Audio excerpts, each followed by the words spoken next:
know you've been doing CCM and RPM, chronic care management, remote patient monitoring for those people who aren't acronym focused like we are so much, right?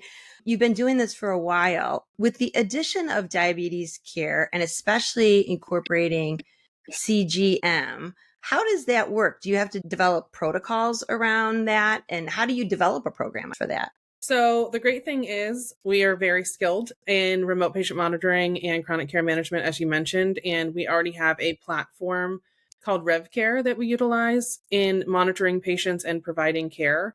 So CGM ties right on into that. What CGM is going to allow us to do is review real-time glucose data, and it'll interlap with our other protocols, allowing us to monitor glucose in real time and identify patient thresholds. And anytime a patient is out of that threshold, we can take action in reaching out to that patient, doing a little bit of triage, and providing the care that's needed. So what it allows for us to do is take action in real time and have real time data visible to us and also the providers, and just care for that patient. So a lot of what we already have in place for RPM and CCM services really intertwines with CGM.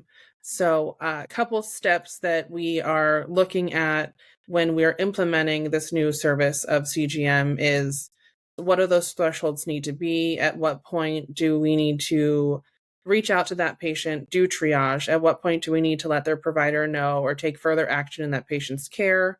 And those types of items could be anything as far as calling the patient, doing triage, calling the patient, providing diabetic education, and keeping a real eye on that patient and their vitals to make sure that we are staying on top of their health and that they are compliant and where they need to be for their best care and their best self.